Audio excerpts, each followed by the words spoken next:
Merci, chers internautes. Na Pamboli Bino Makasi, parce que tu as un CPP TV, officiellement avec Trésor Nzinga, l'homme à double casquette. Bien aimé, tu es que le Belabino, le solo, est à Congo. Pour nous, Congo, tozo utawapi, tozo kende wapi, tozo bandanini, nini zo salamape et uti wapi, pour te commander le boy. Na Pamboli Moutignon soit Rolanda Bisso. Je suis le prophète José Pito, vivant. Nde tozo koba. Nzamba Pambola bino na Moutignon soit Royoka place Yozali. Lokumo zonga pa nankolo. Tozo le bela poto yeba malamu. Na Congo, Nzamba Salabiso tozala na deux totems. Cela veut dire le premier totem est qui totem. Il y a lion. Et le deuxième totem, tu as un totem à léopard. Et tout le monde a été lion, na léopard.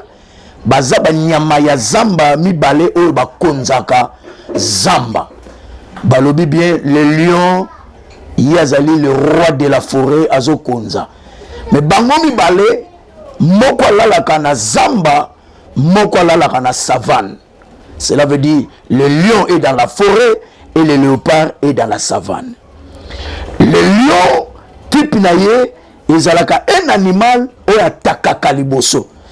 C'est pour cela que la Bible lobby, le lion ne recule jamais devant un obstacle. Mais le léopard, azali nyama oyo atakaka na sima ya mutu. Quelque part, le léopard c'est un animal péré. Aka ko attaquer mutu dans les défentés, mais aka ko attaquer mutu na sima. Au moins na matelio na nsima nzete akiteli ya kwelio. Donc on avait deux types de totems. Et celui qui représentait le lion, c'était Laurent Désiré Kabila. Bobo sanate que Kabila t'envoyé Laurent Amibenga maki même léopard équipe nationale comme qui Simba. Simba qui signifie lion. Et tout le monde a été, le léopard était représenté par Mobutu qui avait fait 32 ans dans le pouvoir. Mais Mobutu Nezaboy, Bangomi Bale Bazaba Nyama ya Zamba. Cela veut dire, Moutaro Beta Bango Azate. Le lion a koufi na kati ya Zamba. Le léopard a koufi libanda ya Zamba. Nani yo abomi bango? Peba nani yo batikali na kati ya Zamba? Bange balobi question mark. Neto fumbolis go Bible, totala ete réellement est-ce que Congo est en destinée Nzambe? Oui. Au monde qui te relobela le solo ya Congo par rapport na pensée ya Nzambe kati na Bible. Merci. To fungoli Bible na biso. Na mukanda na Jérémie chapitre 22 verset 6. Bible lobi boy. J'ai lu au nom du Seigneur Jésus-Christ de Nazareth. Car ainsi parle l'Éternel sur la maison du roi de Juda. Tu es pour moi, Galade, le sommet de Liban. Certes, je ferai de toi un désert, une ville sans habitants. Je prépare contre toi des destructeurs, chacun avec ses armes. Ils battront tes plus beaux cèdres et ils les jetteront au feu. Des nations nombreuses passeront près de cette ville et elles se diront l'un à l'autre, pourquoi l'Éternel a-t-il traité cette grande ville? Et il leur répondra, parce qu'ils ont abandonné l'alliance de l'Éternel leur Dieu, parce qu'ils se sont prosternés devant d'autres dieux et ils les ont servis. Ne pleurez point celui qui est mort et ne vous lamentez pas sur lui. Pleurez celui qui s'en va, car il ne reviendra plus, il ne reverra plus le pays de sa naissance. Car ainsi parle l'Éternel sur Shalom, fils de Josuas, roi de Juda, qui régnait à la place de Josuas, son père, et qui est sorti de ce lieu et qui ne reviendra plus. Mais il mourra dans les lieux où on l'amène captif. Il ne verra plus ce pays. Malheur à celui qui bâtit sa maison par la justice et ses chambres par l'iniquité, qui fait travailler son prochain sans lui payer sans lui donner son salaire, qui dit, je me bâtirai une maison vaste et de chambres spacieuses et qui se fait percer de fenêtres, le lambris de cèdre et la paix en couleur rouge.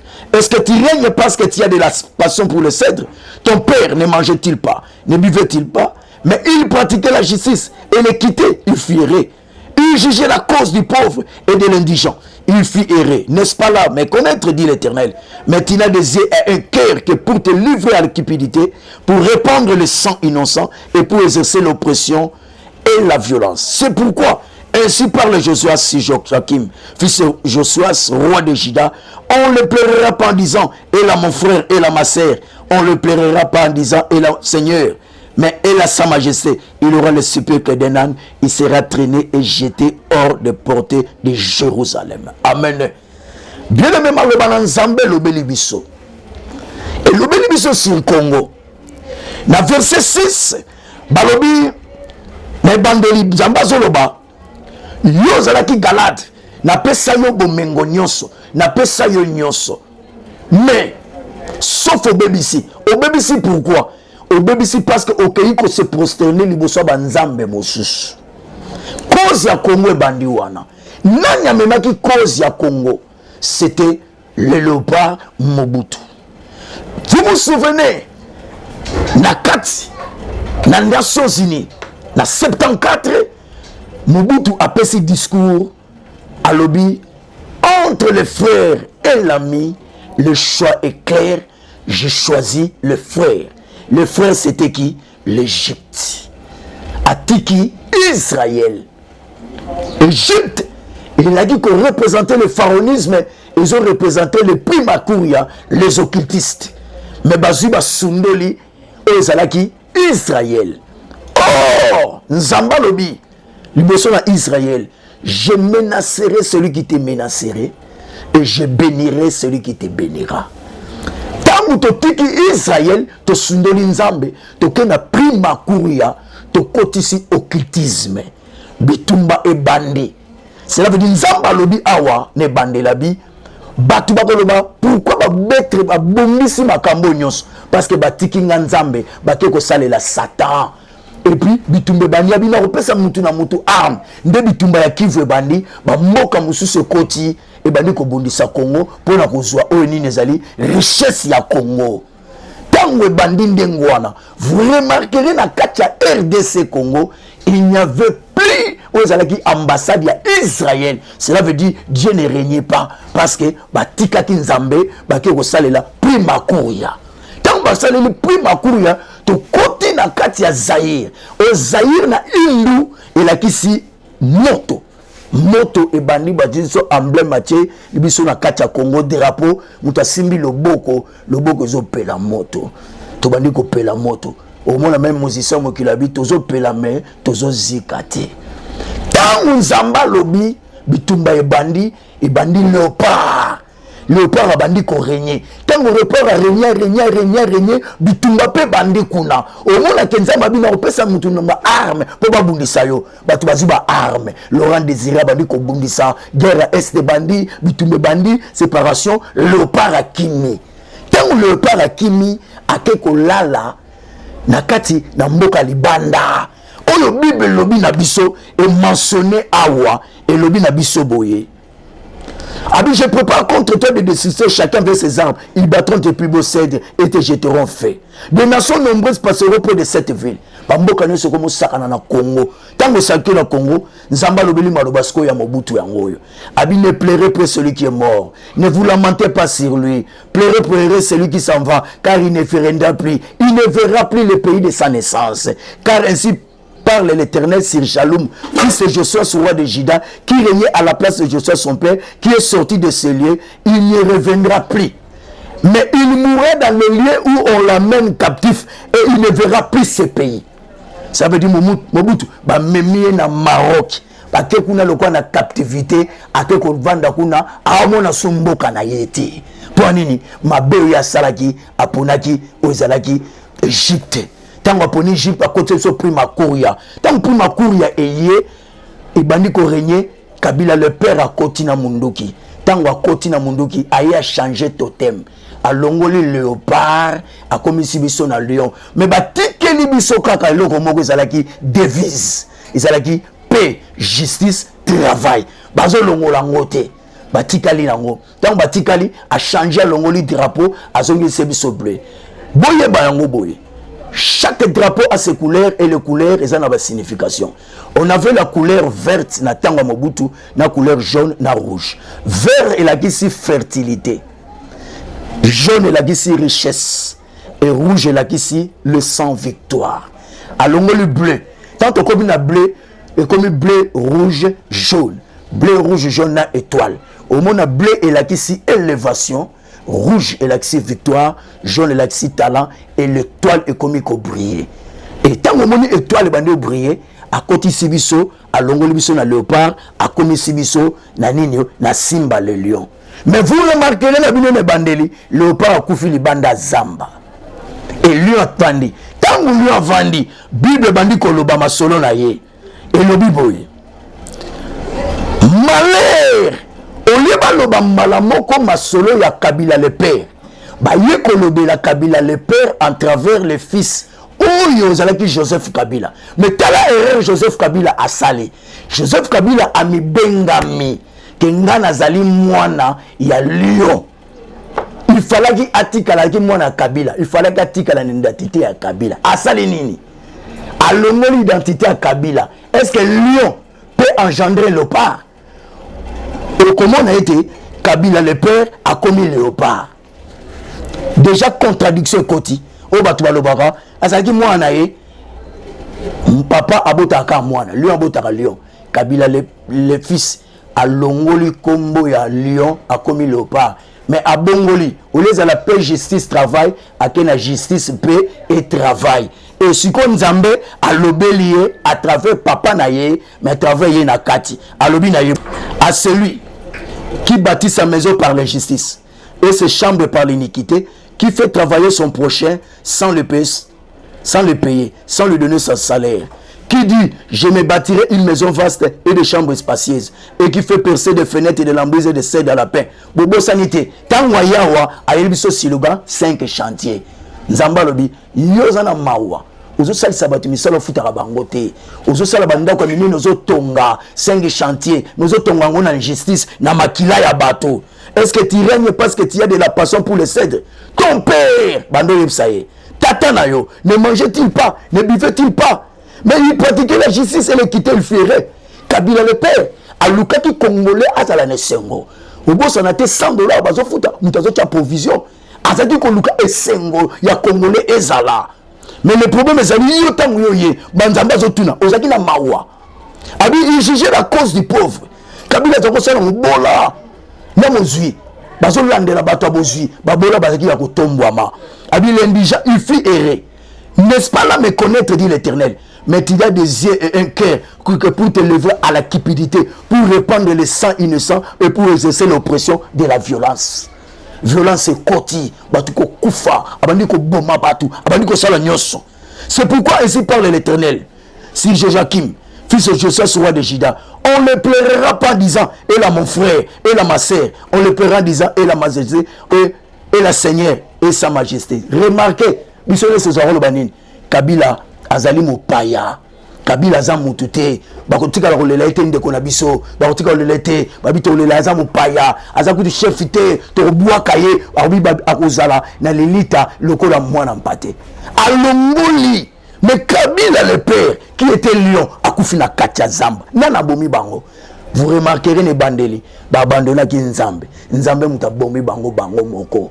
Kabila aye, ole avanda abandi malamoko akumisa nzambe na bitumba ya bandi mamako jua muze bakomi kokumisa muze na place na ye bokomona ke lopa azoki place ya nzambe azuba komonyo so nzambe l'unificateur pacificateur ngai jamais mukolo mona tika la na mbetu mukolo mona tika la obela te ya lobi ya zala ki lopa mais kolo lopa kolo bakombo abomi bango Kabila oyo aye wana babité azaki mopaya tala contradiction yaki kosala na biso amemeli biso léopard atiki biso lion akomi na léopard ta tala banani bazako diriger biso omona bato ya Mobutu bango nyonso na sima bakengo bamende bango nyonso na sima bakomo diriger biso l'esprit de Mobutu était là. Qu'est-ce qui s'est passé tango Kabila sali ndenge wana akomi na suka kokoma akomi na suka nzambe ye moko atelemi alobi bon Congo eza yanga ole Kabila sala ta malamu ya kozongisa Israël ezonga lokola ambassade atika lozongisa nzambe te. Félix ayekoya. Félix représentait la représentation ya Mobutu qui était le léopard. Aïe. Ok, Mboka fallait que zonga na vrai Congolais. Bien aimé, mutu nyonso ayebi Kasai oriental, baluba ya Kasai oriental de baza ba vrai Congolais na kati ya Congo po bazalaka na frontière te. Ba pays musu ba mboka province musu za na frontière. Bazong si seb. Botala film botala ya kuna matata. Botala ya lion le léopard. Vous remarquez histoire wana bozwa yango. Kabila ye bazongisi pouvoir et pas ya Congolais. Congolais du pouvoir na maboko. Mais difficulté za ginini. Il faut to bamanda ko réparer na Nzambe. Félix aye na stade de Martyrs abandi ko sanini. Ake Israël a solo na Nzambe, azongisi Nzambe, drapeau Israël, ambassade d'Israël ezongi na kati kimia bandi. Bien aimé, lorsqu'il y a kimia babanda nan koluka ko cha kimia po muta banda kolia na kimia okolia te. Na yoko bisolelo. Tout ce qui se passe au Congo, ils ont makambo nzambe. Le lozomona même este bato bazokufa. Tosi bazongisi Israël. Nzamba lobi na biso na maloba na ye. Alobi boye mutu nyonso oza na ngai ngana obundela epe na olongisa ye. Lokola Félix abandina ko réparer na nzambe. Biso pe mitema biso total na nzambe. Congolais allez en souffrir. Nous avons des richesses même pas ya kotaki. Ba ramasi bazalaki, ba tambolaki na bango. Bien aimé. Lelo nazo bisayobo solution à Congo zalikam. On remarque que ngai nazalaki mutoyo na 2002 livre yangoyo batinyo swamoni balobi ngam na sali yango te na ke découvrir yango. Balobi la dimension spirituelle yangoyo kimbango aloba na kati ya livre oyo ezali na journal oyo monani l'élite ezali wana na 2002 bien aimé 2002 Kabila Joseph a continué en 2001 2002 Basakoli wana yali Tshisekedi sera le 5e président de la RDC Kimbango aloba yango. C'est pour ça que Kabila le fils alingaka sala tout à corrompre même les kimbangistes pour y abima 5e président. Or que ngana kota du tout na Kabila soka ngaka comprendre na maintenir na katia pouvoir batu boyibité. Le nom Joseph signifie ajoute encore. Cela veut dire posane zalaki baba ki selaye le susu. Mais Nzamba sali makamune bazongisi pouvoir pas Tshisekedi. Tshisekedi azongi le 5e président ou sakola maka déjà avant. Bien aimé le pouvoir il y a Félix et ça pouvoir il y a Nzambe. Mais pouvoir même à teza Nzambe batika la hôtel melango te faut batele melango. Le lo moni makamune sezoleka. Na mboka moko salama te ke ba député mo bazaki na kamoko baboya makamune so baki na kamususu pour baluka. Et puis makamune biso na Congo zo kene na kimia nyonso. Là où il y a Dieu, il y a la paix. Bien aimé, Nazobi Sabino Boy, ce Congo va se développer. Le Congo, synthèse mon Sabino. Et local bosso n'enseigne à la présidente de la République, n'enseigne à la parlementaire, n'enseigne à la bino mongo bien aimé. Tous en erreur. Tant que Lyon a yé le biso, a tiré le biso hymne national. En tant que hymne national n'a pas Congo ezali, to pas moula maté. Botu n'anga pourquoi? Parce que ma camion c'est un hymne national ils en a fité. Nous bâtirons, nous peuplerons. Donc, ils ont les lotés. Donc, ils sont tous les la fitir. Mais ce qu'on a l'hymne national à Léopard, au Romona, peuple uni, nous sommes Aïwa, en avant, fiers et plein de dignité. Peuple grand, peuple uni, à jamais. Donc, au Romona, nous sommes le bami, na le présent. Mais, oh, le abisso, na fitir banani. Na fitir banani. Biso nyo se trouver tozaka na fiti baluka nan ba changer hymne national wana pour makamyo se za dans le présent nous bâtirons te nous préparerons te et ça makambo tozo sala lelo Félix aza nzambe mais le problème est ça to la musaye asa zongi c'est Israël nzamba sa zongi les retours de lâches et ce zongi et kenda ko bede pas au bede don et pamboli ba rwandais mais retour il fait zonga pour pambola biso ke bana uza o ko lunga dresser Congo baoboma yo ata moni Congo zo tenga mandeni tika ye na nzambe na ye nzambe na otambwisa nde nzambe nde moto ajuge peuple na bino lelo na lobino synthèse ya Congo première partie ezali deuxième partie ali nzambe afungola mino matoi oyo yoki a comprendre na bitumba Congo place source utaki tika te lokumo ezonga mais je sais que le Seigneur sera là. Je remercie tout peuple dans Nzambe place Bozali. Je suis le prophète vivant, José Pito. L'église c'est à Maringa 51, Kasavubu Gambela Shaba et na Bandal na Basakata 64. Nazali wana le lundi, mercredi, vendredi na Kasavubu de 10h à 12h30 comme ministère de l'intercession Fire Ministry et na Bandal tozali wana de 10h à 12h30 tozali wana na Basakata.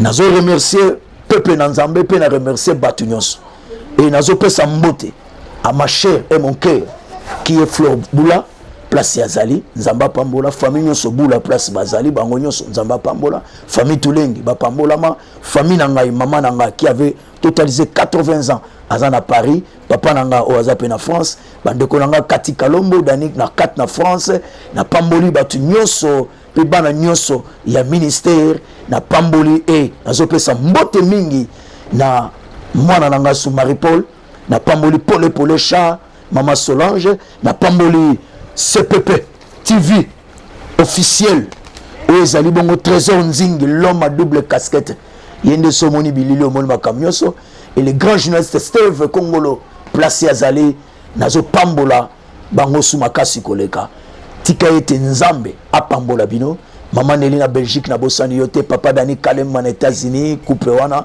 na pamboli bino Sandra Kato batu nyonso bazali que l'Éternel vous bénisse que le Dieu de Congo vous bénisse avec Congo avec Dieu nous ferons des exploits que Dieu vous bénisse.